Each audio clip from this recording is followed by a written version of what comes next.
Welcome to something new, something gentle, something just for you. You found a quiet place in the middle of a noisy world, a space where Bible stories aren't just told, they're felt.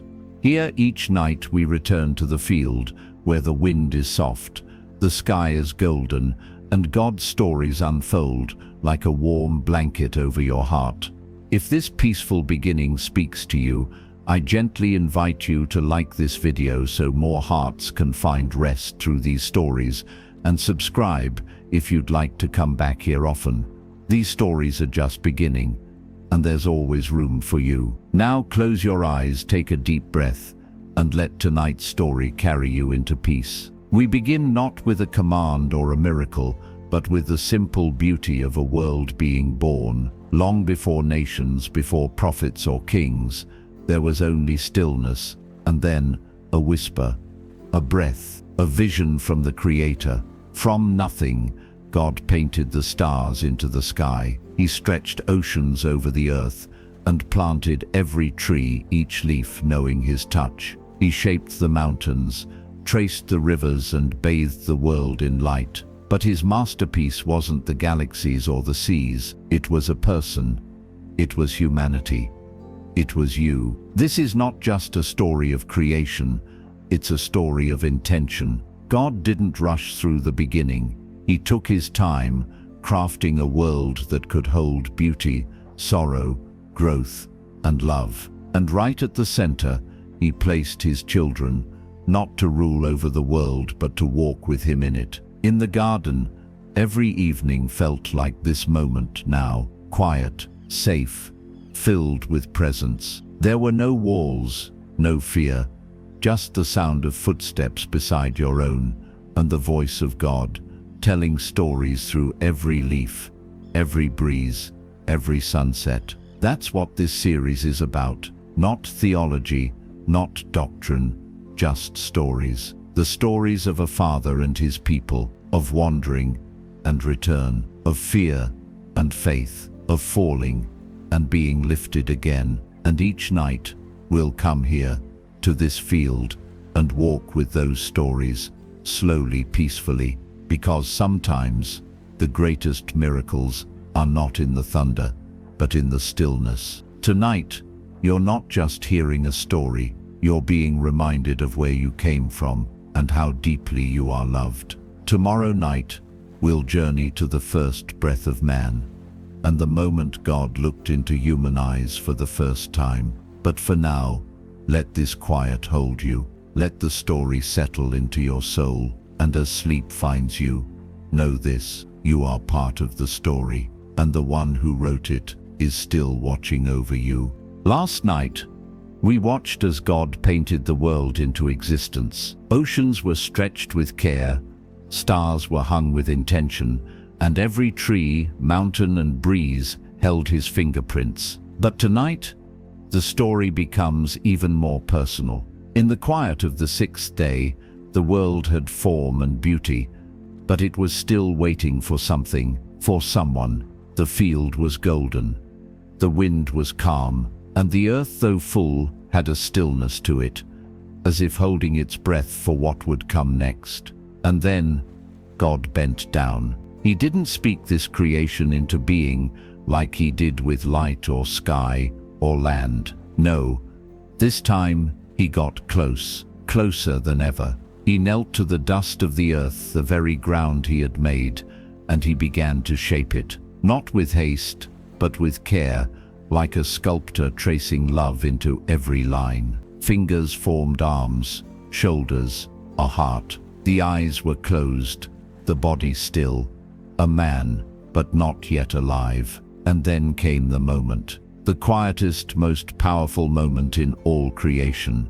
God leaned in and breathed. That breath wasn't just air, it was identity. It was the breath that filled lungs, yes, but it was more than that. It was the breath of purpose, the breath of love, the breath of you. And man opened his eyes for the very first time, not in fear or confusion, but into the face of God, into kindness, into a Creator who smiled, not as a distant master, but as a father. Imagine that. The first thing Adam ever saw was love. No noise, no pressure, just a quiet field, a warm wind, and the one who made him. And this, dear listener, is the story you carry in your soul. You weren't made to hustle. You weren't formed in chaos. You were crafted in peace and brought to life by love. Even now, on the nights when you feel forgotten or tired, when you feel like nothing makes sense, God remembers the moment He breathed life into you. He sees that same breath still moving in your chest, still connecting you to Him. That's why we return to these stories, not just to remember the past, but to remember who we are, whose we are. So rest easy tonight. You are not an accident. You are not too far gone. You are dust made sacred by the hands and the breath of God. Tomorrow night, we'll walk into Eden, the garden made just for peace, where man and God dwelled side by side. But for now, be still. Breathe in deeply. That breath is proof He's still with you. Welcome back to the field. Last night we witnessed something sacred. God, not speaking man into existence from afar, but shaping him by hand and breathing life face to face. Tonight we walk with that man, Adam, into the place prepared just for him. A garden unlike any the world would ever know again. A garden made not just for beauty, but for companionship. A place called Eden. Imagine it now, the soft rustling of trees, their leaves shimmering in the warm light. Rivers that glisten like glass, winding gently through the land. Fruit hanging heavy on the branches, vibrant and untouched. The air filled not with sound, but with presence. The whole garden breathing in rhythm with creation. And there, in the middle of it all, Adam walks, not hurried, not afraid. He walks freely, his heart unburdened. Because here in Eden, he is fully known and fully loved. This was not a place of rules, but of relationship. God didn't give Adam a list of things to perform. He gave him a space to belong. To work, yes, but joyfully, to explore, but with peace.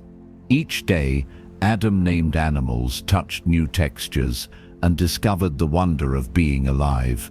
And in the cool of the evening, when the light softened and the shadows stretched long, God came walking, not with thunder or fear, but as a friend.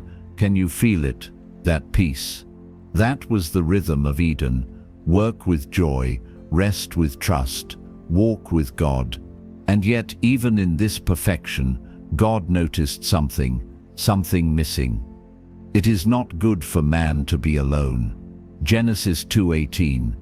So while Adam slept, God continued creating, not from dust this time, but from Adam's own side.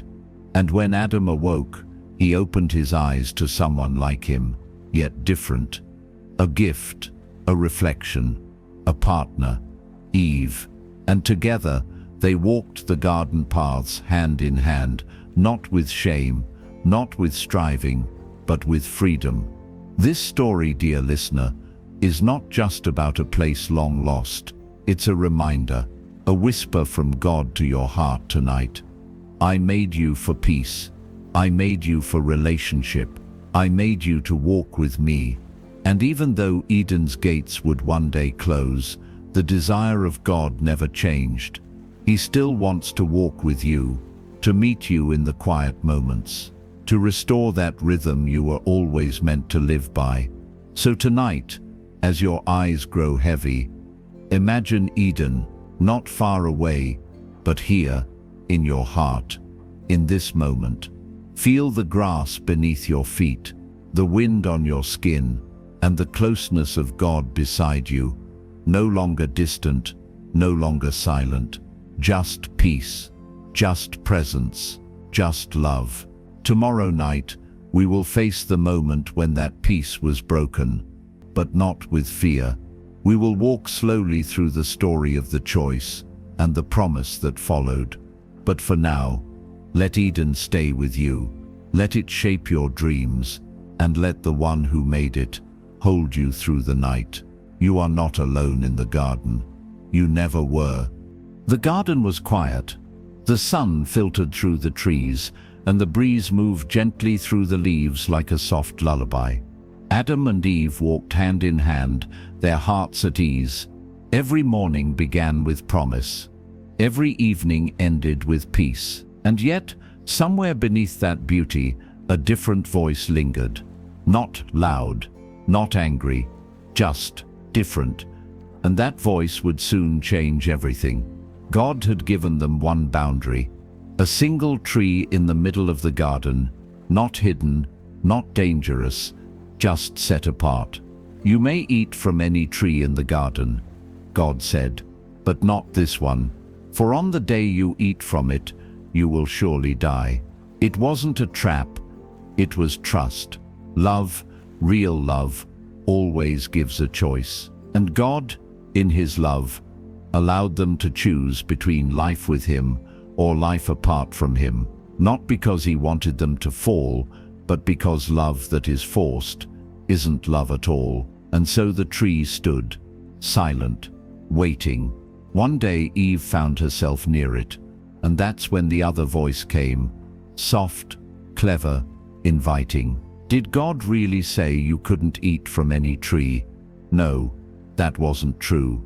But the question planted doubt, and doubt gave birth to desire. The fruit looked beautiful, harmless, even good. Eve reached out. She took, she tasted, then handed it to Adam, and he ate too, and in a moment the piece of Eden unraveled. Suddenly they noticed their nakedness, not just of body, but of soul. Shame crept in, like a shadow. They hid, not just from each other, but from the one who had always walked with them. But here's what matters most in this story. God still came. In the cool of the day, like always, He walked the garden. He called for them, not to destroy, not to shame, but to ask, "Where are you?" It wasn't a question of location, it was a question of the heart. And when they emerged, ashamed, broken, afraid, He didn't turn His face away. Yes, there were consequences. Eden would no longer be home, but before they left, God did something beautiful. He clothed them, He covered their shame. With His own hands, He made garments for them. An act of care, even in the midst of their failure. Even when they chose against Him, He still chose them. And that, dear listener, is what you must remember tonight. You too have made choices. You've wandered, you've listened to the wrong voices. We all have. But God still comes looking, not with anger, but with love, not to punish, but to bring you back. The story of Eden is not just a fall, it's the beginning of grace, of a God who refuses to leave us in our hiding, of a love that covers shame with mercy. So as you fall asleep tonight, don't fear the tree, don't fear the voice of God. He's still walking through the garden, still calling your name. And tomorrow night, we'll journey beyond Eden, into the world after the fall, and the God who never stopped reaching for His people. But for now, let go of shame. Let the story cover you in peace, and rest, knowing this, even in your worst moment, God came looking. The gates of Eden closed behind them. The garden, once their home, now stood guarded, its entrance sealed by flame and angel, not out of cruelty but out of protection. Adam and Eve stood on unfamiliar ground. The world beyond Eden was vast, but not empty. And though everything had changed, God had not. They stepped eastward, hand in hand, not with the light hearts they once had, but with sorrow and something else. Hope. Because even in exile, they remembered the sound of God's voice. They remembered His mercy. This new world had edges. The soil was harder, the days longer. The work, once joyful, was now tiring. And yet, life still came. Children were born. The story moved forward. But even in this new chapter, Humanity carried the ache of Eden within them, a sense that things were not as they were meant to be, that something beautiful had been lost. And yet, God stayed close. When Cain and Abel, their sons, brought offerings before the Lord, he was near, he listened, he spoke, he still desired connection. But once again the choice appeared. Cain's heart burned with jealousy. He wanted more, he felt unseen, and instead of bringing that ache to God, he let it fester, until one day he spilled his brother's blood into the very soil Adam had been called to tend. And still, God came. "Where is your brother?" God asked Cain. He had asked Adam, "Where are you?" Now he asked Cain, "Where is he?" Because sin never only wounds the sinner, it wounds those around us. And God, the one who had breathed life into humanity, still asked the hard questions, not to condemn, but to awaken. Cain would wander, his hands stained, his soul restless. But even then, God marked him, not for punishment, but for protection, grace. Even now, that's what runs through this story, like a quiet stream. We fall, we run, we break things, but God never walks away. East of Eden, we see the truth. Paradise was lost, but presence was not. God would not walk with them in the same way, but he would still be found in fire, in cloud, in whisper, and later, in flesh. But that's far ahead in the story. Tonight, just remember this. You may feel far from the garden. You may feel like you've lost something you'll never get back. But God knows what life feels like east of Eden, and he still walks that road. He walks it with you. You are not abandoned. You are not unseen. Even in the broken ground, he still speaks life. So sleep now. Let the weight of regret fall away. Let the ache settle into something softer. Tomorrow night, we'll follow the generations that came after, the ones who built cities, made mistakes, and longed for something greater. But for now, rest. You're not as far from Eden as you think, because wherever you are, God is already there. Generations passed.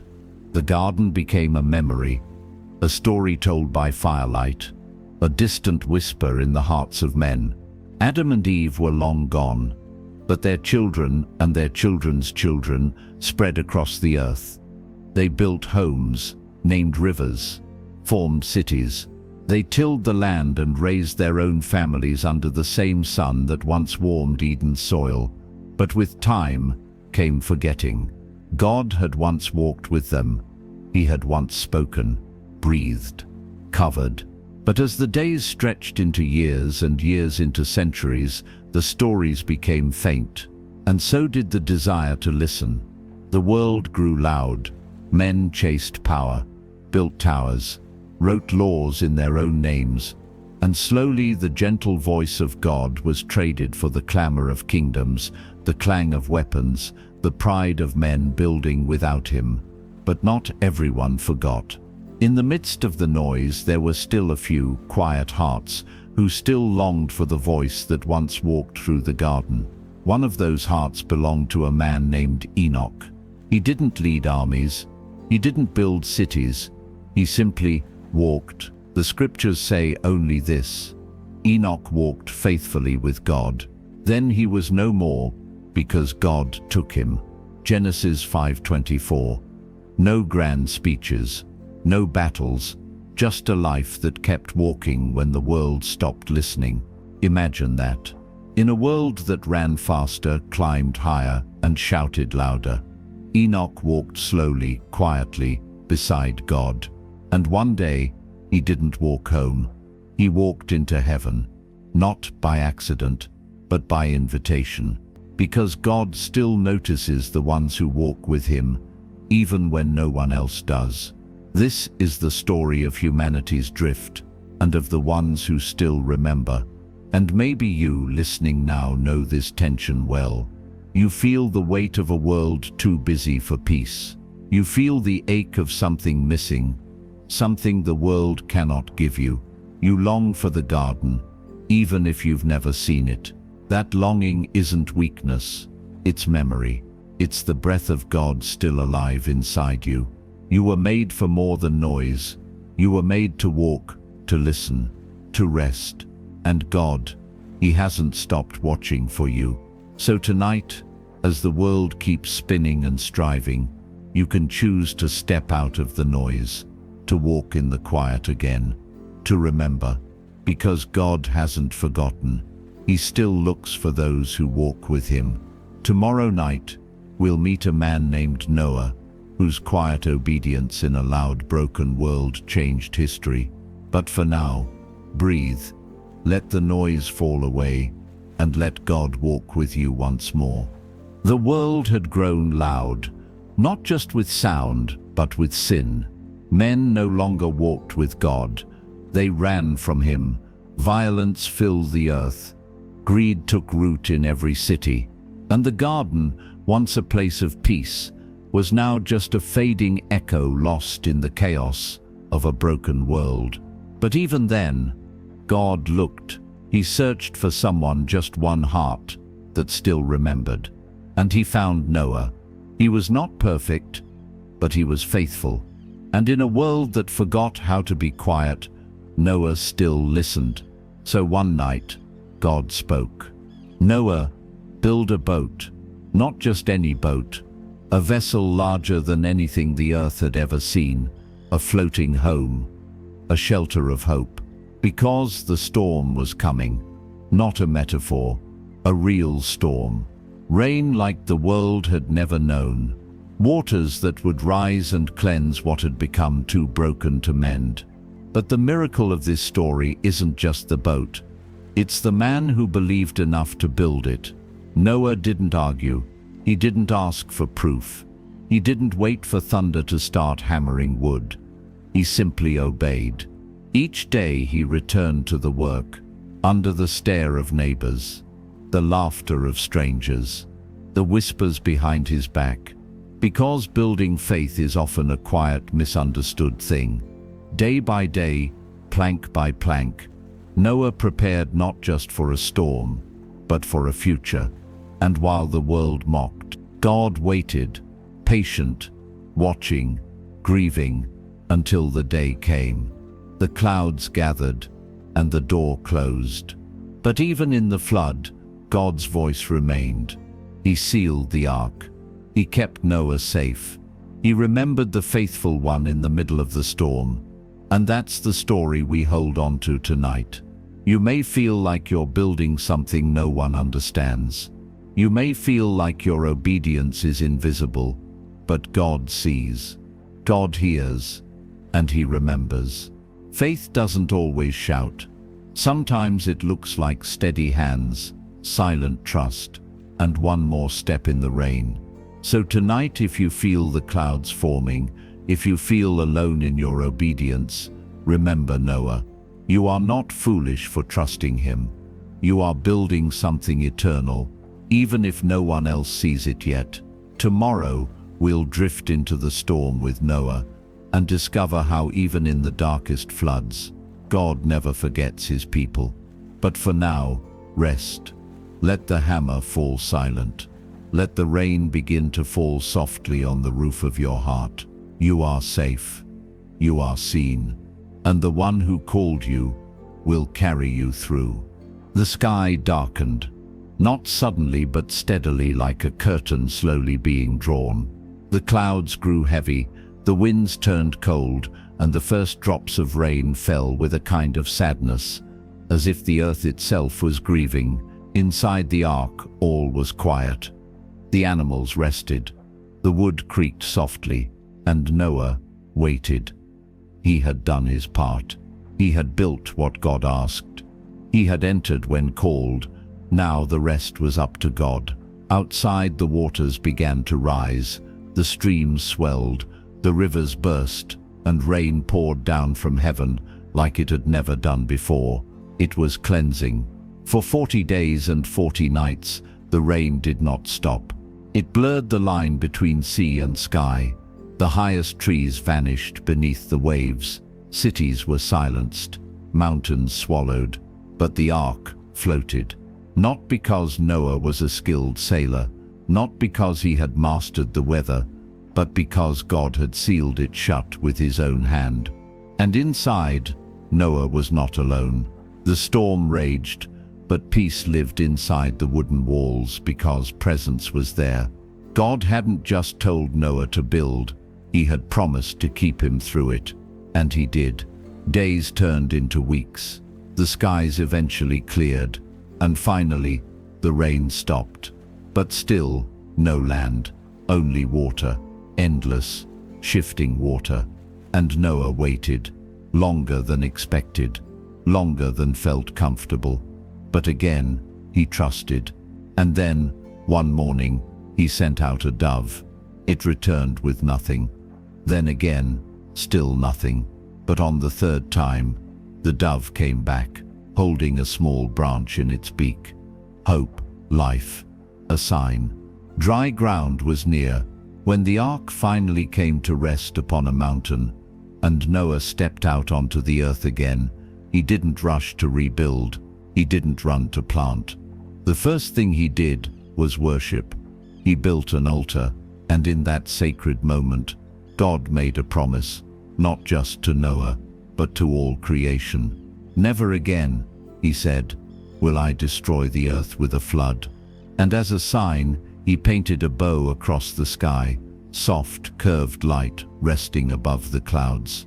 A rainbow, a reminder, not of wrath, but of mercy, that even when the world is flooded, God always leaves a promise behind. And tonight, perhaps your life feels like that storm. Perhaps you've been waiting on the waters, uncertain when they'll recede. But just like Noah, you are not forgotten, and the storm will end. God does not waste your waiting. He does not overlook your obedience. And when you step out of this season, there will be a promise waiting in the sky. So rest now. Let the waves grow still. Let the clouds clear from your heart. And let God remind you, you're not adrift. You're being carried.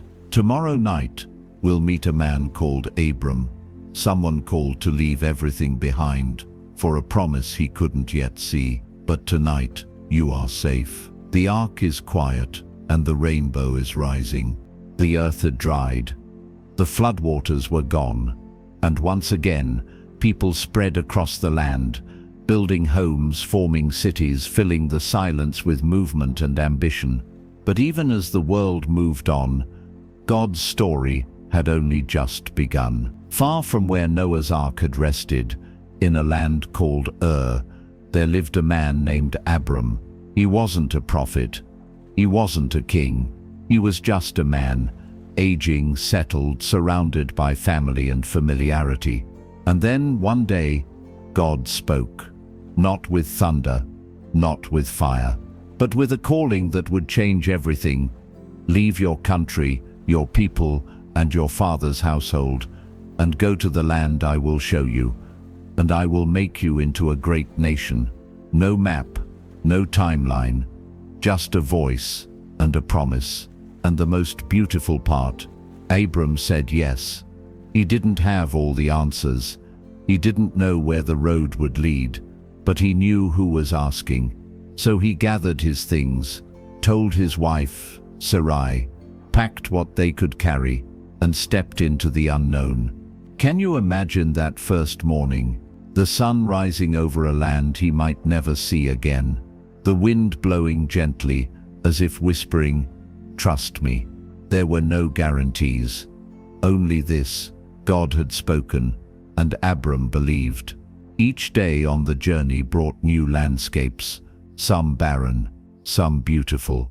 But no matter where they walked, Abram held on to one thing: the promise that through him a nation would rise, that through him the world would be blessed, that even in his old age God would bring life. But even for the faithful, the road was not easy.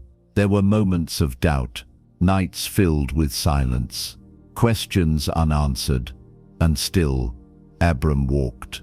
Because faith isn't built on understanding, it's built on trust. And God never left him. He spoke through stars. He comforted through silence. He confirmed the promise again and again, until it sank deep into Abram's bones. Look up at the sky and count the stars. If indeed you can count them, so shall your descendants be. It was more than a poetic picture. It was a vow from heaven. And tonight, maybe you feel like Abram. Maybe you've heard God call you to something unclear. Maybe you're walking a road without signs. But if He called you, He will guide you. If He spoke to you, He will finish what He began. You don't need to see the destination. You only need to take the next step. So rest now. Let go of the pressure to know everything. Let your heart breathe in the same promise Abram carried, that God does not forget His word, and He does not abandon His journeyers. Tomorrow night, we'll walk deeper into the wilderness with Abram, toward the covenant that would change history. But for now, close your eyes. You are not lost.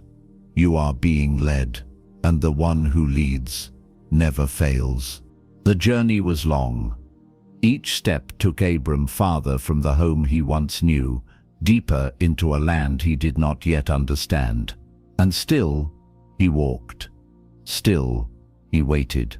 God had promised, but promises often take time. And time, as it passed, whispered questions. Would the land truly be his? Would a nation really come from his own blood, when his years stretched long and Sarai's womb remained silent? One night, when the questions grew loud and the stars spilled like fire across the sky, God called Abram outside. Look up. He did. He tilted his head back and let the vast night surround him, stars burning like ancient lanterns in the heavens, too many to count, too distant to touch. And then God spoke again. So shall your offspring be, not a guess, not a wish, a covenant. It was more than words. It was the heart of God made personal. And in that moment, Abram didn't ask for evidence. He simply believed, and it was credited to him as righteousness. This is where faith becomes something deeper, not belief in an outcome, but trust in the character of the one who promises. And God, He didn't just make a promise that night. He sealed it with a sacred ritual. He instructed Abram to prepare an offering, not for sacrifice, but for covenant. Animals were brought, laid out, the air still with holy tension. As the sun set, a deep sleep came over Abram, and in the darkness, something holy passed between the pieces, a smoking firepot, a blazing torch. God's presence moving through the sacrifice, not requiring Abram to walk through, but walking through for him. This was not a partnership. It was a vow, a commitment from God's side alone. To your descendants, I give this land. Even when Abram couldn't see how, even when the waiting would stretch for years to come, God promised, and He would not break it. Tonight, maybe you're in that kind of waiting. You've heard the promise. You've started the journey, but nothing seems to move. The stars feel far. The ground beneath your feet seems still, but God is still walking through the promise, even when you sleep, even when your hands can't carry it, even when your heart feels tired. You are not forgotten. The covenant still holds. So let this night be a quiet altar. Let the stars remind you, God finishes what He starts. Tomorrow we'll witness the next turn in Abram's journey, where waiting grows hard and choices must be made. But for now, let peace settle over you like starlight. He sees you. He remembers. He keeps His word, even while you sleep. The stars were still in the sky, the covenant still alive. But time kept moving. Days turned into years. The journey continued, and the promise God had spoken still had not come to pass. Abram and Sarai waited and waited, and somewhere in the stillness, their hope began to ache. Sarai, now long past the age of bearing children, felt the weight of that ache in her body, her heart, her soul. She had heard the promise too. She had trusted it, but nothing had changed. So one day she offered an idea, a way to move things forward, a shortcut. "Take my servant, Hagar," she said. "Maybe this is how God will fulfill his promise." It made sense in a way. It fit the culture. It followed the customs, but it wasn't the promise. Still, Abram agreed, and Hagar conceived. But with that shortcut came sorrow. Tension grew, jealousy stirred, peace unraveled. Hagar, caught between hope and rejection, fled into the desert, heartbroken and unseen. But even there, God came. He found her, alone and afraid, and he spoke. "Hagar, where have you come from, and where are you going?" Questions once again, not for information, but for restoration. And in the desert, God gave her a promise of her own. He told her that her son Ishmael would become a nation, and he reminded her that she was seen. "You are the God who sees me," she whispered. Even in a plan that wasn't his, even in the mess of human shortcuts, God still saw. Back in Abram's tent, the silence returned. Years passed, 13 in fact. No visions, no visitations, no confirmation, just silence. And yet, God had not changed. His promise had not faded. Sometimes, when we move ahead of God, he doesn't punish us. He lets the silence teach us. And when God finally spoke again, it wasn't with anger, it was with a new name. "I am El Shaddai," he said. "Walk before me faithfully and be blameless." Then he changed Abram's name to Abraham, father of many, and Sarai became Sarah, princess, because the story wasn't over. It was only just beginning again. Maybe tonight you find yourself in the middle of a shortcut. Maybe you've grown tired of waiting. Maybe you've tried to help God's plan along, only to find yourself facing silence. But take heart, God is not finished with you. The silence doesn't mean abandonment. It often means preparation. He still sees you. He still calls you by name. And when the time is right, the promise will come. So rest now, not in guilt, not in fear, but in the quiet assurance that even in your missteps, God's faithfulness remains. Tomorrow we'll hear laughter in the impossible, as God delivers the news of a child yet to come. But tonight, let peace return. Let the silence speak not of distance, but of mercy. And let your heart remember, you are still seen, you are still chosen, and the story is still moving forward. The years had worn deep lines into Abraham's face. Sarah's hair had silvered with time. The tent was quieter than they once imagined it would be. Still, no child. The stars above still whispered God's promise, but on earth, time told a different story. Then one day, the silence broke again. 3 travelers approached, strangers in the heat of the day. Abraham saw them from afar, and something stirred inside him. He rushed to meet them, bowed low, and begged them to stay. Water was brought. Bread was prepared. A meal was shared under the trees. And in that moment, one of the visitors spoke. "Where is your wife Sarah?" "She's in the tent," Abraham replied. Then came the words that made the earth stand still. "This time next year, I will return, and Sarah will have a son." Inside the tent, Sarah froze. She had heard, she knew her body, she knew the years, and she laughed. Not with joy, but disbelief. "How can I, old as I am, bear a child?" It wasn't mockery, it was heartbreak, dressed as humor. But God heard the laughter and answered with a question.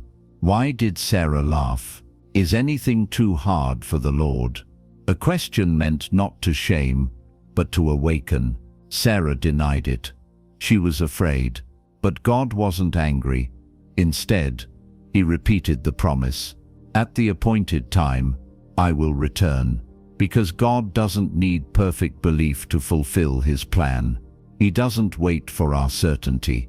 He moves in his time, and true to his word, months later, the tent that had once held only silence echoed with the cry of a newborn child.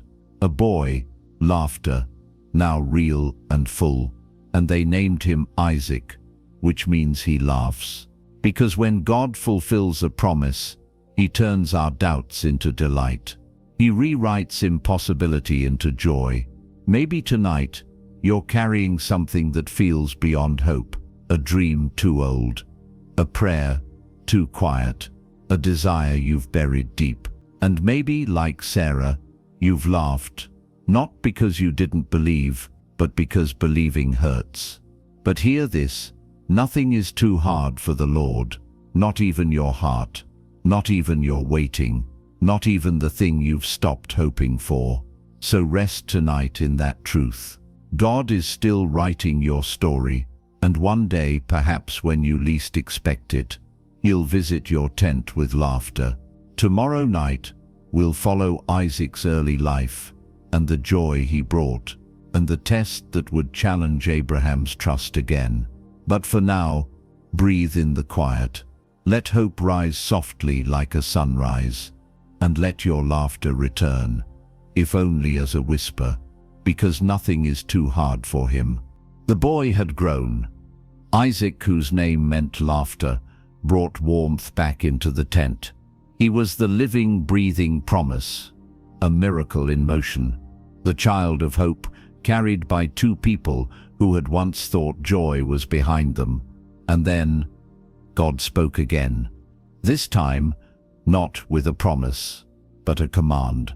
Take your son, your only son, whom you love, and go to the region of Moriah. Sacrifice him there as a burnt offering on a mountain I will show you. No explanation, no reason, just a mountain and a choice. The Bible does not record Abraham's thoughts that night, but we can imagine the silence, the ache, the stillness of a man caught between love and obedience.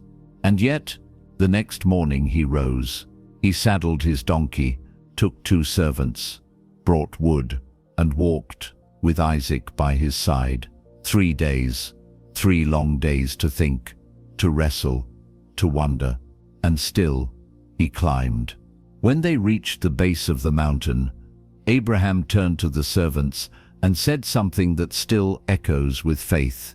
Stay here, we will worship, and we will come back.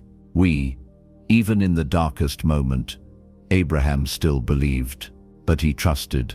And so, father and son climbed the hill. Isaac carried the wood, Abraham carried the fire and the knife. And as they walked, the boy turned to his father. The fire and wood are here, but where is the lamb?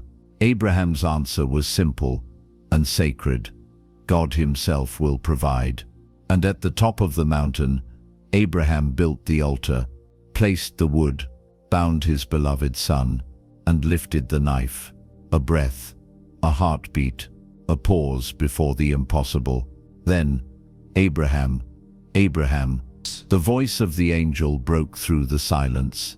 Do not lay a hand on the boy. Now I know that you fear God. And there, caught in a thicket nearby, was a ram, a substitute, a gift, a provision. Abraham wept and worshipped and named the place Yahweh Yireh. The Lord will provide, because that's who he is. Even when the command confuses us, even when the path is steep, even when the sacrifice feels too great, he provides. Tonight, maybe you're carrying something heavy. Maybe you're walking your own mountain, holding tightly to something precious, unsure why God is asking you to trust this much. But trust doesn't mean understanding. It means believing that even on the hardest climb, he is still good, and he will provide. So rest now. Let the weight of fear slip away, and know this: you don't walk alone. There is a ram in the thicket, There is a God who sees, and there is always, always grace. Tomorrow night we'll follow Isaac's journey as he steps into the legacy of faith laid before him.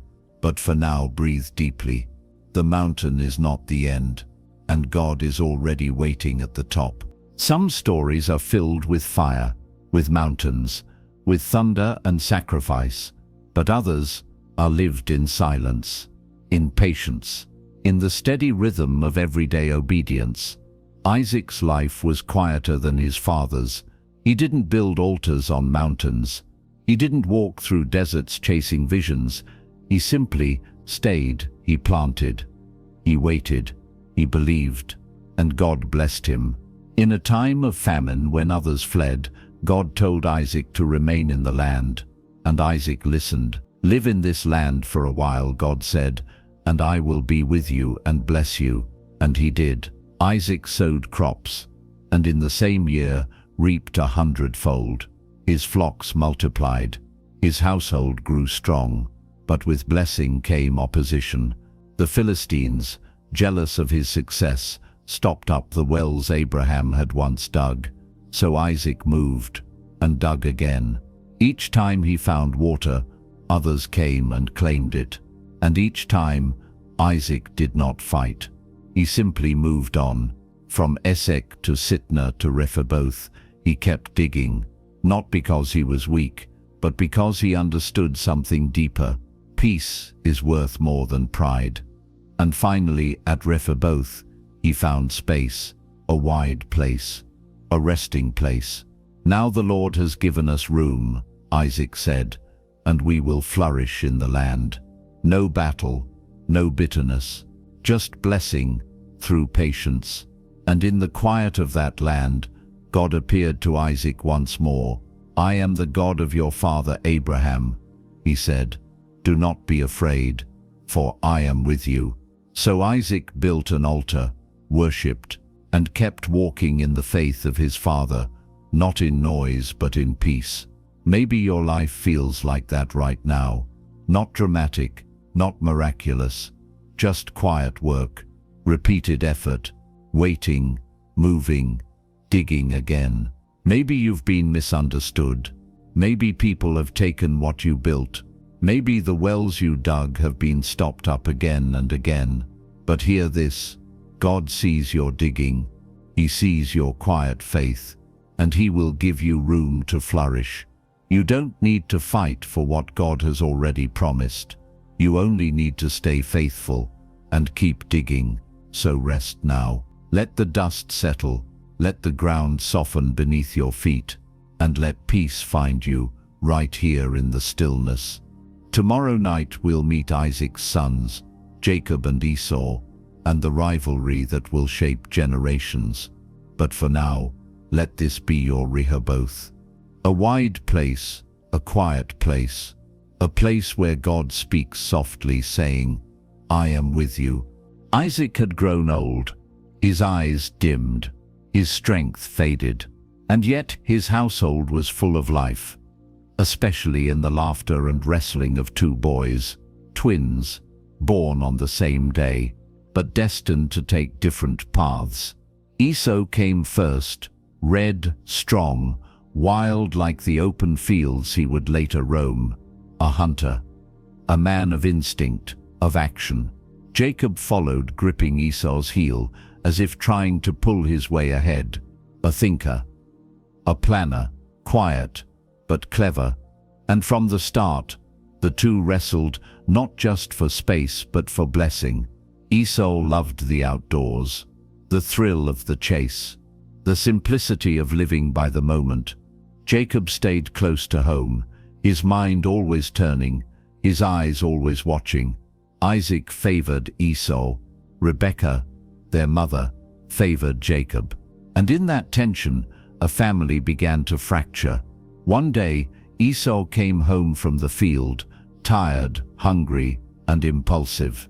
The scent of Jacob's stew filled the tent. Give me some of that, Esau demanded. Jacob looked at him carefully and then made an offer. Sell me your birthright. Esau, too hungry to think, replied, What good is a birthright if I die of hunger? And just like that, the sacred inheritance, his place as the firstborn, was traded for a bowl of lentils. It seemed small, it felt momentary, but it would echo for years. Later, when Isaac prepared to give his final blessing, Rebekah acted. She dressed Jacob in Esau's clothes, covered his arms in goatskin to mimic Esau's roughness, and sent him to his father's bedside with a tray of food. Isaac, nearly blind, hesitated. "You sound like Jacob, but you feel like Esau." Still, he blessed him. The words poured out like oil, promises of abundance, leadership, and favor. And when Esau returned, it was too late. "Have you only one blessing, father?" Esau wept. "Bless me too," but the blessing had already been spoken, and the divide between the brothers split wide. Jacob fled. Esau burned with fury, and the house of Isaac fell into silence once more. But even in this brokenness, God was still at work. Jacob, the deceiver, would become Israel. Esau, the wounded, would still be made into a great nation, because God does not abandon the story, even when the characters fail. Tonight, maybe you carry family wounds. Maybe you've said the wrong words, or felt the sting of someone else's choices. Maybe there's a sibling, a parent, a child whose love feels far away. But hear this, God is still writing. He sees what was stolen, He sees what was lost, and He knows how to bring healing where there's been pain. The story of the two brothers reminds us, even rivalry and regret can lead to redemption. So rest now. Let the past go quiet. Let your heart breathe without blame, and let the God of Jacob and Esau hold your story too. Tomorrow, we'll follow Jacob into the wilderness, into a night where a stone becomes a pillow and heaven touches earth. But for now, sleep in peace. Your blessing isn't gone. It's just beginning. Jacob ran. The tent of his childhood now behind him, the anger of his brother chasing like a shadow in his mind, he wandered into unfamiliar hills, alone. He had deceived. He had fled. And now he was a man with no home. The stars above were quiet. The earth beneath him, hard. No family, no friends, just a cold breeze and a heavy heart. Night fell, and Jacob stopped. He gathered a stone and placed it beneath his head, not because it was comfortable, but because it was all he had. And there, under the weight of regret and fear, he fell asleep. But as his eyes closed, something opened. In the silence, heaven reached down. He saw a ladder resting on the earth, stretching into the sky, and angels going up and down, not frantic, not chaotic, just moving peacefully between heaven and earth. And at the top stood the Lord. He spoke with no condemnation, no anger, only promise. "I am the Lord, the God of your father Abraham and the God of Isaac. I am with you. I will watch over you wherever you go, and I will bring you back to this land." Jacob the runner, Jacob the deceiver, Jacob the restless was not abandoned. God met him not in the temple, not in victory, not in a moment of triumph, but in the dirt with a stone for a pillow. Because God doesn't wait for us to clean ourselves up. He meets us where we fall. Jacob woke in awe. "Surely the Lord is in this place," he whispered, "and I was not aware of it." He renamed the place Bethel, House of God. And though he still had a long road ahead, something had changed. He now walked not just with a plan, but with a presence. Maybe tonight, you feel like Jacob. Maybe you're running from failure, from fear, from things you wish you could undo. Maybe you found yourself resting in a place you never expected, with nothing soft to lay your head upon. But hear this, God is in this place, even here, even now. You may not have seen him before, but he's been climbing the ladder toward you all along. So breathe deeply. Let the angels pass silently in and out of your dreams, and let the God of Jacob remind you, you are not alone, you are not too far gone, and there is a ladder of grace connecting heaven to your heart. Even now, tomorrow we'll journey with Jacob into a new land, where love and labor will shape his future. But for tonight, rest your head, even if it's only on a stone, because this is holy ground. The ladder faded into morning light. The vision was gone, but the promise remained. With renewed hope in his heart, Jacob continued his journey, far from home, but not alone anymore. He carried a word from heaven and a hunger for something more. And then he saw her, Rachel, by a well, tending sheep, strong, kind-eyed, with the grace of someone who didn't know she was being watched by destiny. Jacob drew water for her, spoke gently, and knew his heart had found something it hadn't known it was searching for. He met her father, Laban, and soon he made an offer. I will work for you 7 years for Rachel. No dowry, no shortcuts, just labor, born out of love. And so Jacob worked, day after day, season after season, in sun, in cold, in wind. But to him the days felt short, because when love leads, time becomes light. So Jacob served 7 years for Rachel, the scripture says, but they seemed like only a few days to him because of his love for her. Finally, the wedding came. But in the dark of night, a deception unfolded. Laban, the father, gave not Rachel, but her sister, Leah. Jacob woke to a different face beside him, a different future than the one he'd waited for. Why have you deceived me? He asked, a question that must have echoed in his soul, the deceiver now deceived. But Laban gave his reason, tradition, order, excuse. And so, Jacob worked again, another 7 years.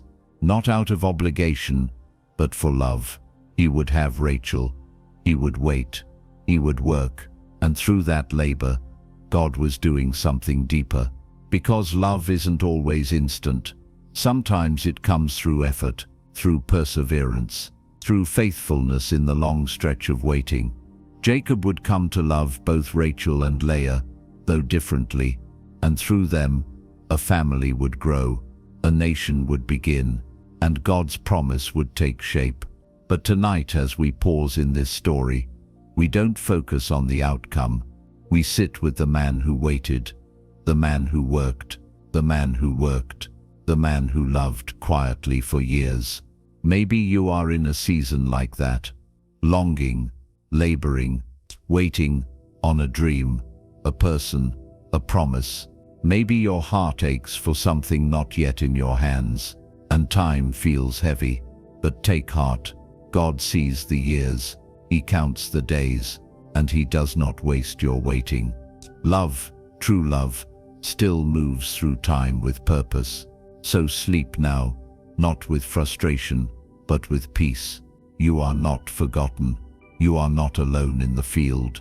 God is shaping something beautiful in you, and when the time comes, the promise will feel like days instead of years. Tomorrow night, we'll follow Jacob as his family grows and tension rises between brothers once again. But for now, rest. You are loved, and love is still worth waiting for. The tents of Jacob were full of voices, footsteps, laughter, and tension. Years had passed since he first arrived in the land of Laban. He had worked, he had waited, and now he had wives, children, livestock, and legacy. But with blessing came burden. Jacob loved Rachel, but Leah bore the first sons, Reuben the firstborn, then Simeon, Levi, and Judah. 4 sons, each name whispered through tears, because Leah longed not just for children, but for Jacob's heart. Now maybe my husband will love me, she said softly. Each name told her story, each birth a silent prayer. And Rachel, beautiful, cherished Rachel remained barren. Her arms ached, her spirit grew restless, so she gave Jacob her maidservant, Bilhah, and from her came Dan and Naphtali. Leah responded with her servant, Zilpah, and soon came Gad and Asher, back and forth, one trying to be seen, one trying to catch up, both hurting in different ways. Still the children came. Leah bore two more, Issachar and Zebulun, and a daughter, Dinah. Then finally, God remembered Rachel, and her tears became joy. She gave birth to a son, Joseph, and the sound of his cry felt like healing. One day she would bear another, Benjamin, but it would cost her life. Rachel's final breath became the beginning of a legacy. 12 sons, 12 stories, 12 paths that would one day become the 12 tribes of Israel. But for now they were just boys, running through the fields, wrestling in the dirt, growing up in a house filled with history and heartbreak. Among them Joseph stood out, the son of Jacob's old age, the child of his beloved Rachel, favored, gifted, and because of it, resented. But that story waits for another night. Tonight we rest in the mystery of how God builds something beautiful through imperfect people, a fractured family, two sisters competing for love, servants turned mothers, children born into tension and longing, and still God was present. He didn't wait for peace to bless them. He entered their pain. He wrote his promise through their wounds. Maybe tonight you feel the weight of family complexity. Maybe you carry stories of rivalry, unspoken grief, or unmet desire. But take heart. God is not limited by dysfunction. He can build nations from broken households, and He can bring life through every kind of pain. So rest now. Let the family drama fall away.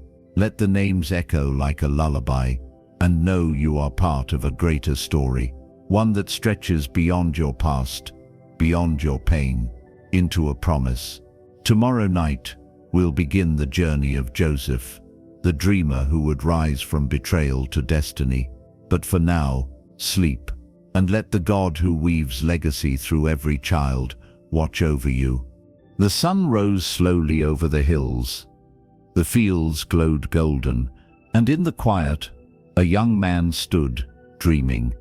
Joseph, 17th in age, first in affection, the son of Jacob's heart, the child of Rachel's longing, the boy who carried his mother's memory like a whisper in his spirit. Jacob loved him deeply, perhaps too openly, and he gave him a gift to show it: a coat, long, colorful, flowing, a robe of many colors, a symbol not just of love, but of favor. To Joseph, it felt like warmth. To his brothers, it felt like fire. They watched him. Whispers grew. Envy bloomed, and then came the dreams. "We were binding sheaves in the field," Joseph said one morning, "and your sheaves bowed down to mine." Another night, "The sun and moon and 11 stars bowed down to me." He didn't say it with arrogance. He was just a boy, trying to understand what he saw. But to his brothers, it was too much. The coat, the favor, now the dreams. Resentment hardened like stone. One day Jacob sent Joseph to check on his brothers in the field. He walked alone, the coat flowing behind him, the dreams still alive in his heart. And from a distance, they saw him coming. "Here comes the dreamer," one said, not with affection, but with contempt. "Let's kill him," another whispered. "Then we'll see what becomes of his dreams." But Reuben intervened, not out of love, but to delay. He suggested they throw him into a pit instead, and so they did. The coat was stripped, the dreamer silenced. The boy who once walked with color now sat in darkness. Later, when a caravan of traders passed by, they sold him for silver, not knowing they were sending him straight into destiny. Back home they dipped the coat in blood. They carried it to Jacob. and said nothing. Only pain remained. Jacob tore his garments. Morning fell over the house like nightfall, and Joseph, once favored, once free, was now a slave, far from home, far from his father, far from everything, except God. Because God doesn't only walk with us in fields, He walks with us in pits, in betrayal, in silence. The dreams had not died, they had only been planted deeper. Maybe tonight you feel the sting of betrayal, the ache of being misunderstood, the pain of being thrown into something you didn't choose. But like Joseph, you are not alone. God is with you, even here, even now, and the dream He placed in you is not over. So rest, dreamer. Let the pain soften, let the coat be folded in memory, and let God begin the deeper work, in the pit, in the silence, in the places no one else sees. Tomorrow we'll follow Joseph into Egypt, where the dreamer becomes a servant and the Lord still walks beside him. But for now, close your eyes. The field may feel far, but the God who gave the dream is nearer than ever. The caravan rocked steadily over the sand. Chains clinked softly beneath Joseph's robe, no longer the robe of many colors, but the garments of a slave. He had been torn from his home, sold by his brothers, separated from everything familiar, but not from God. In Egypt, Joseph was sold to Potiphar, a captain in Pharaoh's army, and there in a foreign land, speaking a foreign tongue, Joseph served day by day, quietly, faithfully, and God blessed him. Everything Joseph touched flourished. Potiphar noticed.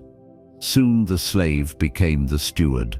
Joseph ran the household with wisdom and integrity. He had no freedom, yet somehow he walked in favor. But favor does not mean life will always be easy. Potiphar's wife saw Joseph, not his heart, not his story, only his strength, his beauty, his vulnerability. She called to him again and again, and Joseph steadfast refused. "How could I do this wicked thing," he said, "and sin against God?" But one day she grabbed his cloak. He fled, and she lied. She cried out, told Potiphar that Joseph had tried to harm her, and just like that, the favored servant became a prisoner. Once again, Joseph lost his robe. Once again, he lost his position. Once again, he was cast down for doing what was right. And yet, God was still with him. In the prison, Joseph did not grow bitter. He served, he encouraged, he interpreted dreams for fellow inmates. He remained faithful in the dark, because his heart still burned with a promise. Even in chains, he carried purpose. The prison warden saw it, and Joseph found favor. Again, perhaps not in freedom, but in trust. And maybe that's where God does his deepest work, in the places no one else sees. In the spaces between dreams and destiny. In the silence, after doing the right thing, when everything feels like it's gone wrong. Maybe tonight, you're there, in your own kind of prison. Not behind bars, but behind delay, behind disappointment, behind the weight of injustice. But hear this, God has not left you. Your faithfulness is not forgotten. Your purpose is not paused. It's preparing. Joseph could not have known that prison was the hallway to the palace. He only knew how to be faithful with what was in front of him. So rest now, not in defeat, not in despair, but in the quiet strength that comes from knowing you are still on the path. You are still seen, and your prison is not the end. Tomorrow we'll witness the moment everything changes, when a forgotten dream opens the door to destiny. But tonight, sleep in peace. Even in hidden places, God is working.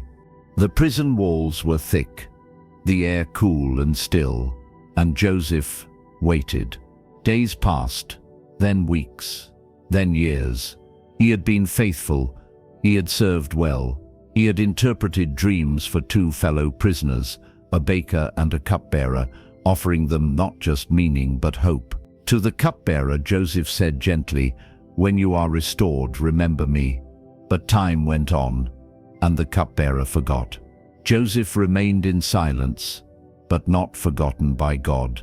One night, far beyond the prison gates, Pharaoh, ruler of all Egypt, could not sleep.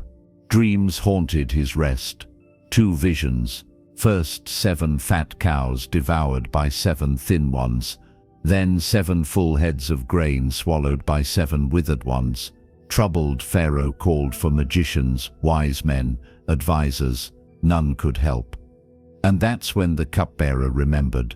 There was a man, he said, in prison. He interprets dreams. And just like that, the door opened. Joseph was summoned. He shaved, changed his clothes, stood before Pharaoh, no longer a boy in a colorful robe, no longer a servant or a prisoner, but a man matured by hardship, anchored by faith. Pharaoh looked at him. "I have had a dream," he said, "and no one can interpret it, but I've heard you can." Joseph answered, not with pride, but with peace. "I cannot," he said softly, "but God can." And with calm clarity, he explained the dreams. 7 years of abundance would come, followed by 7 years of famine. He didn't just interpret, he offered wisdom.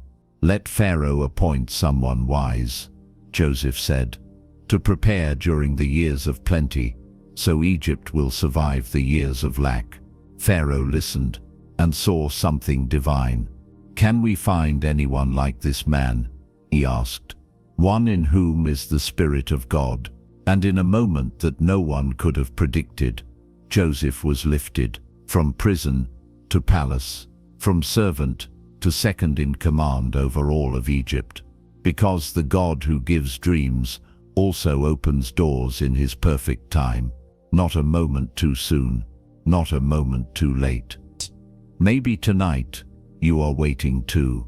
Maybe you've been faithful in hidden places. Maybe you've prayed for release, but heard only silence. But hear this, God has not forgotten you. He is the master of timing, the giver of dreams, and the one who opens doors no man can shut. Rest in that. Let the prison fade, let the pressure lift, and let peace settle over you like a whisper. Your time will come. The door will open, and when it does, you won't have to force your way in. God will call you forward himself. Tomorrow, we'll watch Joseph step into leadership, how wisdom and humility guided him as famine drew near. But for now, close your eyes. The dream is still alive, and the door is already turning on its hinges. The robes had changed again, no longer torn by brothers, no longer stripped in slavery. Joseph now wore garments of fine linen. A gold chain rested on his neck, Pharaoh's signet ring on his hand, but his heart remained the same. He stood in the palace, second only to Pharaoh, not because he sought power, but because he honored God. 7 years of abundance followed, just as God had revealed. Fields overflowed with grain, storehouses filled to the brim. Joseph traveled across the land, gathering, managing, planning. Each harvest was not just a blessing, it was preparation, because Joseph remembered the dream, and Joseph remembered the famine. When the years of hunger came, the world cried out. Nations felt the weight of scarcity, but in Egypt there was bread, because one man, faithful in prison, faithful in silence, had listened. He didn't hoard, he didn't boast. He opened the storehouses, and people came from every land, seeking hope, seeking help. Among them, his brothers. They arrived not knowing the man before them. Older now, Egyptian in dress, powerful in presence, but still their brother. They bowed low, just as the dream had shown. And Joseph saw, and remembered. But he didn't rush to reveal himself. First, he tested their hearts. He wanted to know if they had changed. He asked questions, held Simeon as a guarantee, sent them home with grain and a challenge. "Bring your youngest brother to me." They returned with Benjamin, the child of Rachel, the only other son she bore, and Joseph's heart swelled. He wept, quietly, secretly, because the pain of the past still echoed. But so did the grace of God. Finally, he could hold it in no longer. He dismissed the servants, and with tears streaming down his face, he spoke in the language they knew. "I am Joseph." The brothers froze. Guilt flooded the room. Fear took hold. But Joseph didn't speak revenge. He spoke redemption. "Do not be afraid. What you meant for evil, God meant for good, to save many lives." And just like that, the famine was no longer just about food. It was about forgiveness, about healing, about restoration. Joseph the dreamer had become Joseph, the provider, Joseph, the forgiver, Joseph, the servant leader. Tonight, maybe you carry leadership of your own. Maybe people look to you for answers, for strength, for provision. Or maybe you're still in the middle of preparation. But know this, God raises leaders who remember the pit, who remember the silence, who lead not from pride, but from grace. You don't need to rush to power, just be faithful. And when the famine comes, God will use you to feed others, so rest now. Your influence doesn't have to be loud. Your impact doesn't have to be grand. If God is with you, that is enough. Tomorrow, we'll return to the family, watching as Jacob journeys toward reunion, and healing touches generations. But for now, let peace be your covering. Let wisdom rest on your shoulders, and sleep, knowing the God who placed Joseph in leadership is preparing you too. The famine continued. The days of hunger stretched on, but in Egypt there was life. Joseph's storehouses remained open, and with every passing day more travelers came. Among them his brothers, again and again, bringing word back to their aging father. And then came the moment Joseph had waited for his whole life. The brothers returned home with more than grain. They returned with news. Joseph is alive. Jacob froze. His heart, worn by sorrow, could barely hold the weight of such hope. "He is alive," they said again, "and he rules over all of Egypt."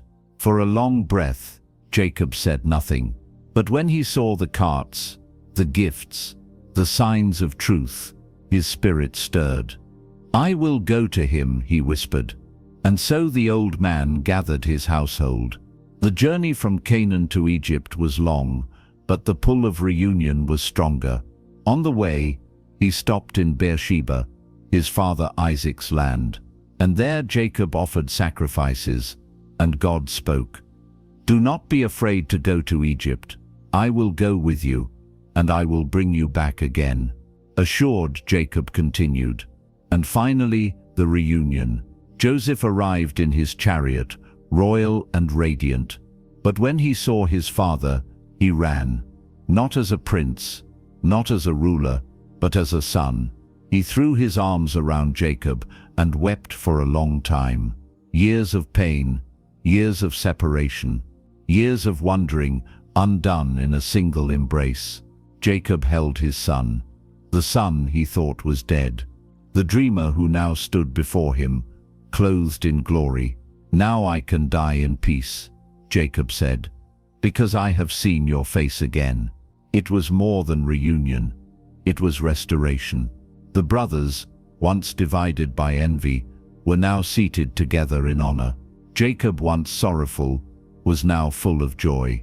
And Joseph, once rejected, had become the anchor for his entire family.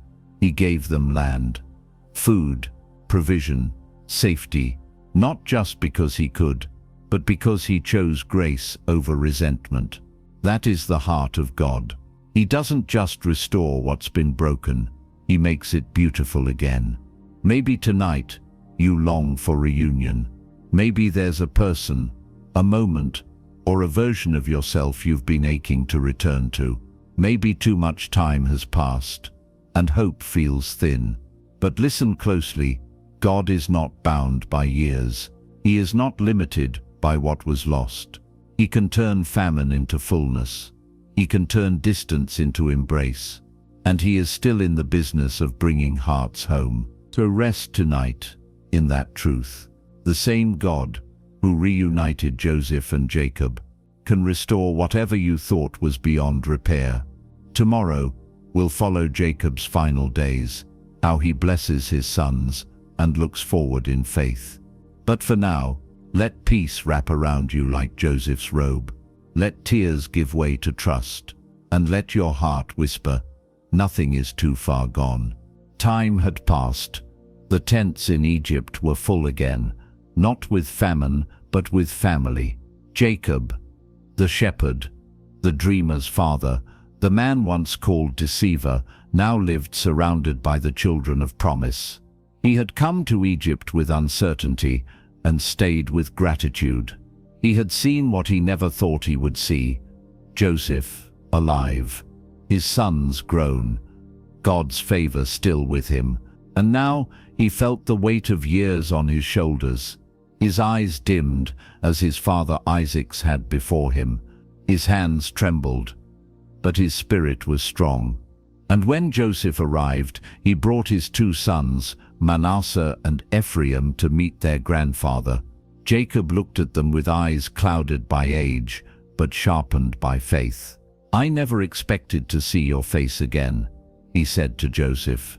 "And now God has let me see your children too." He embraced the boys, and then something sacred happened. Jacob stretched out his hands to bless them, placing his right hand on the younger Ephraim and his left on the older Manasseh. Joseph tried to correct him, but Jacob shook his head. "I know, my son, I know." He was led by something deeper than tradition. He was led by the Spirit. He spoke words over them that would echo through generations. "May the God before whom my fathers walked, the God who has been my shepherd all my life, bless these boys." And then he gathered all his sons, Reuben, Simeon, Levi, Judah, and the rest. One by one he spoke over each of them, not just as a father but as a prophet. Not every word was easy, but every word was true. And through it all, God's plan continued to unfold. To Judah he gave the greatest promise: the scepter will not depart from Judah until the one comes to whom it belongs. A quiet whisper of the Messiah to come, a thread of hope that stretched beyond Egypt, beyond Canaan, beyond time itself. And when all was said, Jacob rested. He gave instructions to be buried in the land of his fathers, not in Egypt, where he had found provision, but in the land where God had made promises. Then he lay back and took his final breath. But there was no fear, only peace. Because Jacob had lived a full journey, from grasping heels to surrendering hands, from running in fear to blessing in faith.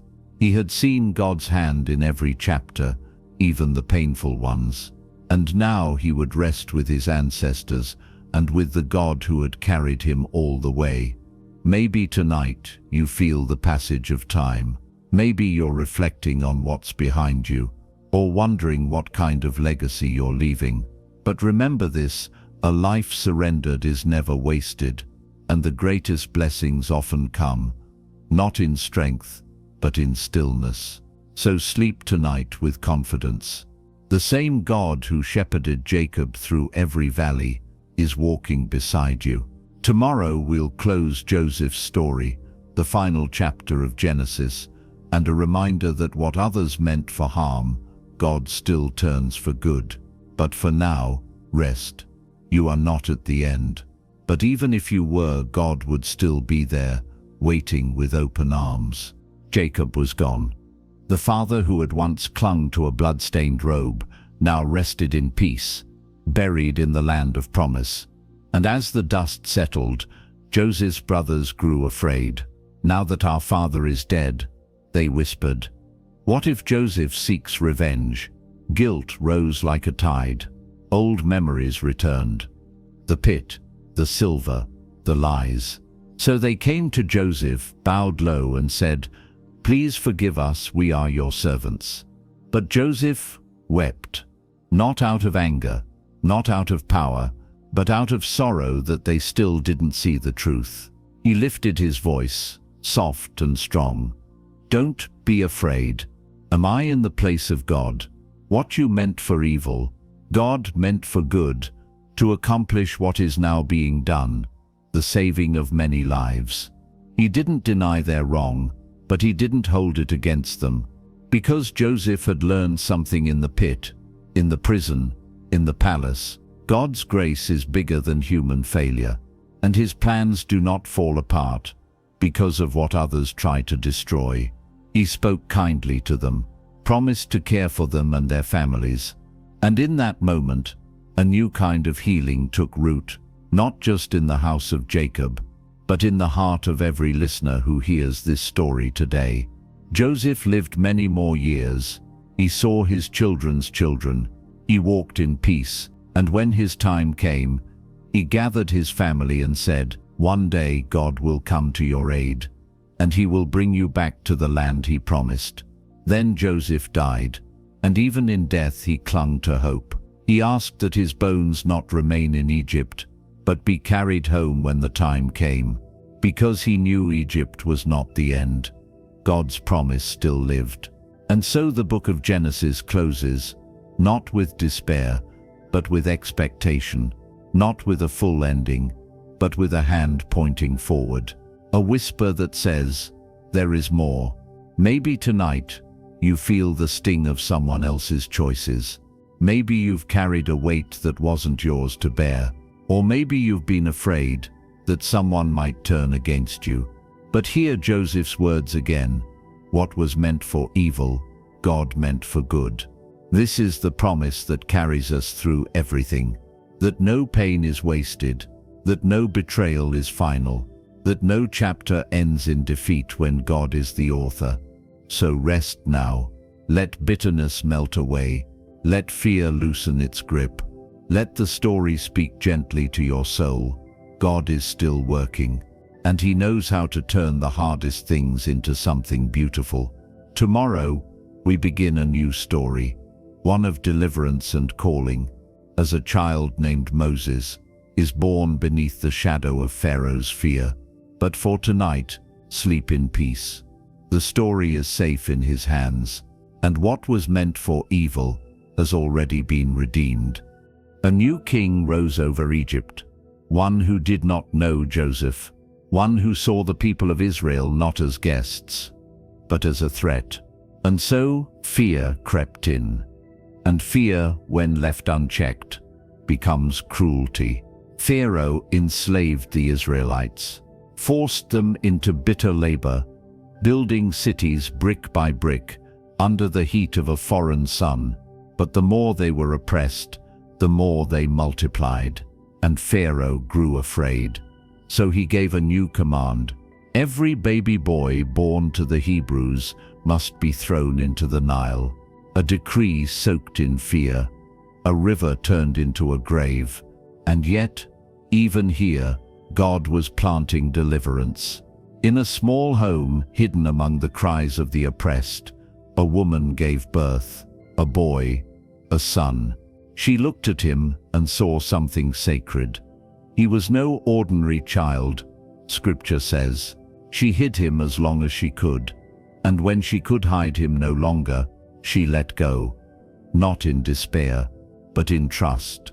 She wove a basket from reeds, lined it with pitch, and placed her baby gently in the water, the very river meant to destroy. She set him adrift, not into danger, but into destiny.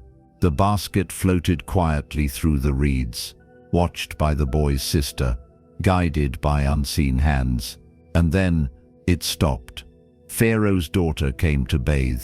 She saw the basket, heard the cry, opened it, and her heart opened too. She knew he was a Hebrew child. She knew what her father had commanded, but something deeper stirred. Compassion. At that moment the boy's sister stepped forward. "Shall I find someone to nurse the baby for you?" Pharaoh's daughter nodded, and just like that, the boy was returned into the arms of his mother, paid to raise her own son, protected under Pharaoh's roof, cradled by grace in the shadow of death.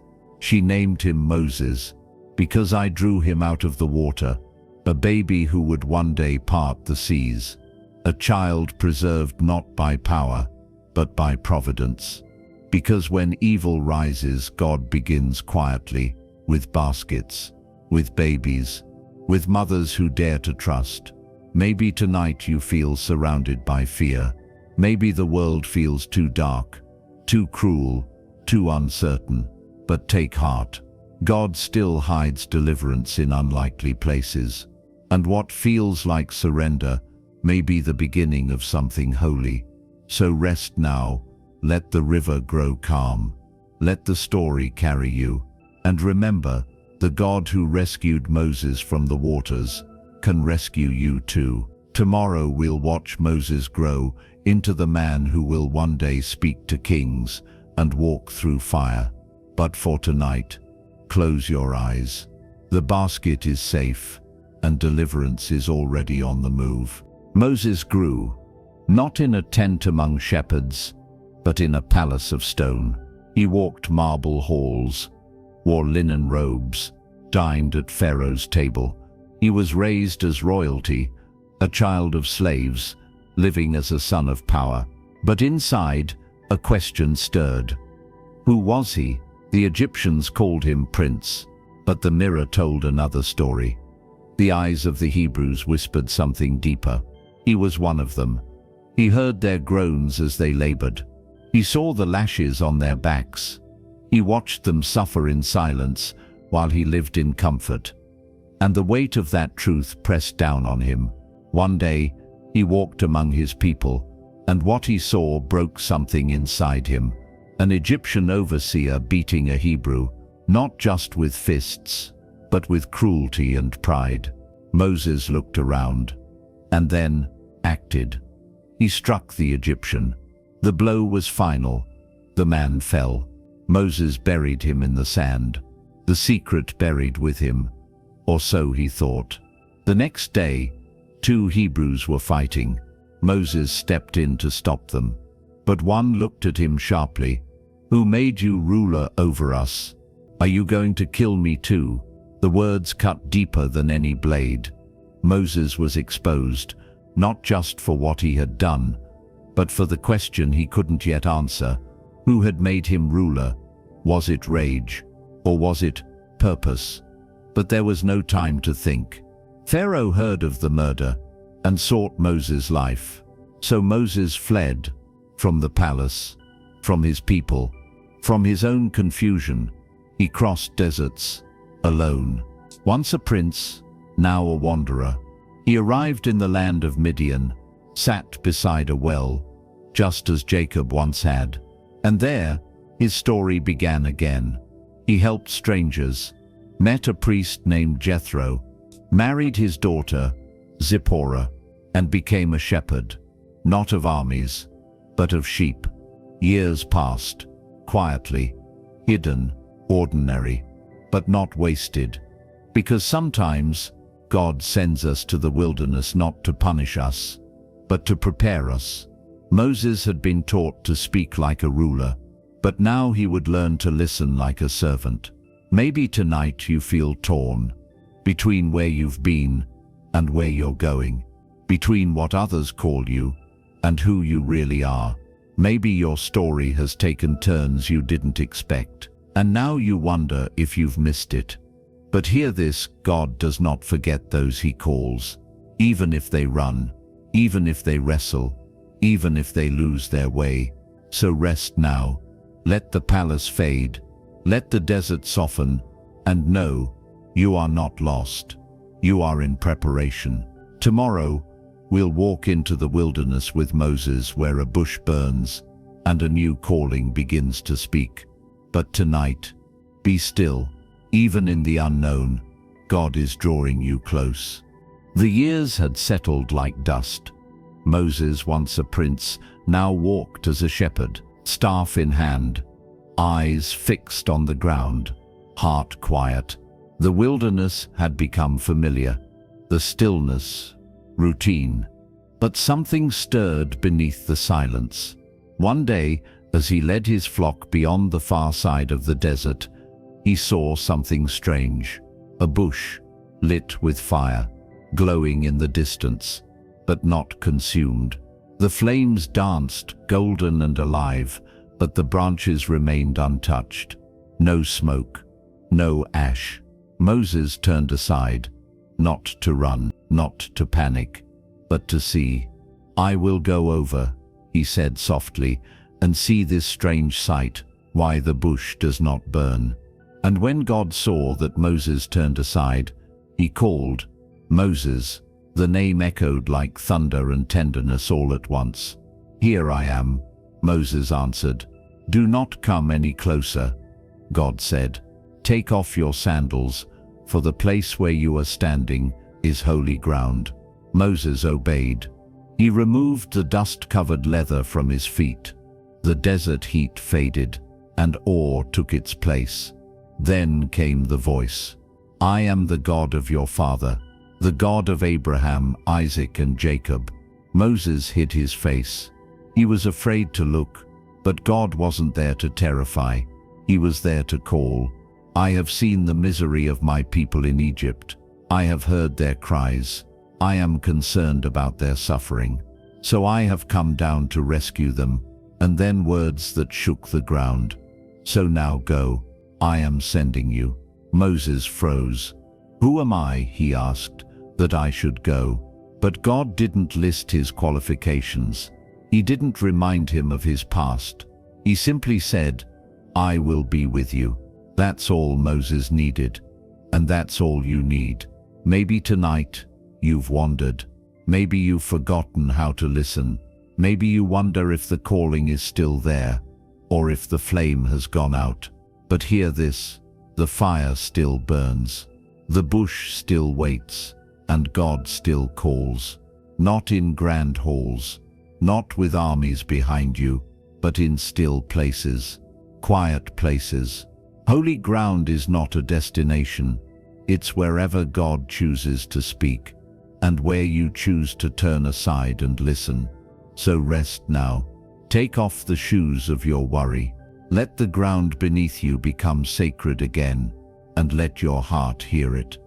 I have seen, I have heard, I have come down, and I am sending you. Tomorrow we'll follow Moses as he wrestles with doubt and steps forward anyway, toward Pharaoh, toward purpose, and toward freedom. But for tonight, let the flame flicker softly in your soul. You are not alone, and the fire will not burn out. The fire still flickered, but now the weight of the calling had settled. "Go," God had said. "I am sending you to Pharaoh to bring my people out of Egypt." Moses stood barefoot on holy ground, yet his heart trembled. "Who am I?" he whispered. Not with pride, but with fear. The man who once walked palace halls now felt like a stranger to himself. He had no army, no influence, only a staff and a stuttering tongue. "Suppose they don't believe me? What if they say, 'The Lord didn't appear to you'?" Doubt poured out like water. Insecurity, old and familiar, rose to the surface. And then another confession, "Pardon your servant, Lord. I am slow of speech and tongue." His voice cracked as he said it. The fear that had always lived beneath his strength, the belief that he wasn't enough, now stood exposed before the flame. But God did not rebuke him. He didn't turn away. He met Moses in the trembling. "Who gave human beings their mouths?" God asked. "Who makes them deaf or mute? Who gives sight or makes blind? Is it not I, the Lord? Now go, I will help you speak. I will teach you what to say." But even then Moses hesitated. "Please send someone else." A pause, and yet even in his anger, God's grace overflowed. "Your brother Aaron is on his way. He will speak for you. I will help both of you speak, and I will teach you what to do." God did not cancel the calling. He covered it. He did not withdraw the mission. He made room for Moses to grow into it, because that's what grace does. It meets us where we are, but doesn't leave us there. Moses left the mountain not with perfect confidence, but with presence, and that was enough. He returned to his family, told Jethro, his father-in-law, what God had spoken, gathered his belongings, and started walking back to Egypt, back to the place of his failure, back to the face of Pharaoh, back into the story God had always been writing. Maybe tonight, your voice is trembling too. Maybe you know what God has placed in your heart, but it feels too big, too heavy, too holy for someone like you. But hear this, God does not call the fearless. He calls the willing, even the trembling, even the hesitant. And then he walks with them, so rest now. Let the fire fade into embers. Let the questions go quiet, and let his voice be the last one you hear. I will be with your mouth, and I will teach you what to say. Tomorrow we enter Egypt with Moses, where signs will rise, and the God of deliverance will begin to speak louder than fear. But for tonight, be still. You may not feel ready, but he is. The desert wind whispered behind him. The memories of the mountain still burned quietly in his chest. And now, Moses stood before Egypt once again, no longer as a prince, no longer as a runaway, but as a messenger. Aaron walked beside him, steady and strong. The staff, once the tool of a shepherd, now carried the weight of heaven's authority. They entered the palace. Stone walls, cold eyes, and Pharaoh, seated like a god among men. But Moses did not speak on his own. He lifted his voice, not loudly, but clearly. "This is what the Lord says. Let my people go." The words echoed, but Pharaoh only laughed. "Who is the Lord, that I should obey him?" The request was denied, and the burden on the Israelites grew heavier. Bricks without straw, whips without mercy. Even the people began to question, "Why did you come, Moses? You've only made it worse."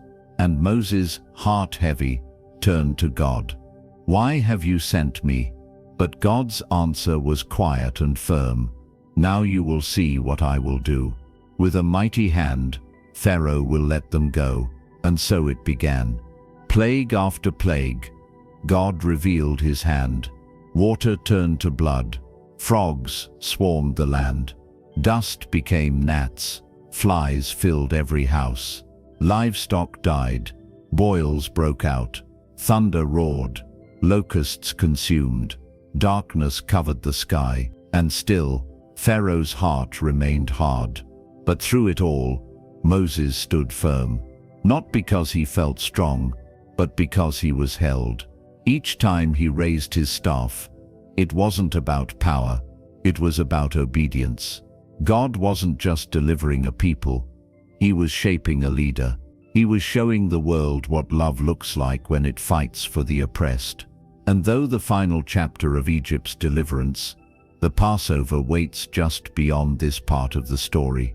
Tonight we pause here, at the threshold, between promise and fulfillment, because that's where so many of us live. Not in the palace, not in the Red Sea, but in the waiting, the asking, the repeating of words that feel unanswered. Let my people go, let me go. God, where are you? And yet he is here, still speaking, still calling, still delivering. He doesn't always rush, but he never forgets. So sleep now, beloved. The God of Moses is still your God. The voice that once spoke from a bush now whispers through your fear. I am with you. Tomorrow, you may rise with questions. But tonight, you rest with the one who holds the answers. The story isn't over. Freedom is coming, and the one who began it all is still writing your next chapter. Thank you for spending these nights with us, for listening, for resting, for letting these quiet stories settle into your heart. Through the fields of Eden, through the flood and the fire, through promises, betrayals, and blessings whispered under the stars, you've walked through God's story with peace in your spirit. And the truth remains, even when the stories fade, He does not. He is still near, still speaking, still writing beauty into the quiet places of your life. If these stories helped you rest or brought peace to your night, you're warmly invited to subscribe so you never miss the next journey. We'll be back soon with more moments, more scripture-inspired stories to help you fall asleep gently in God's presence. Until then, may your sleep be deep, your heart be still, and your spirit always reminded you are seen, you are loved, and the story God is writing for you is not over. Good night, and God bless you.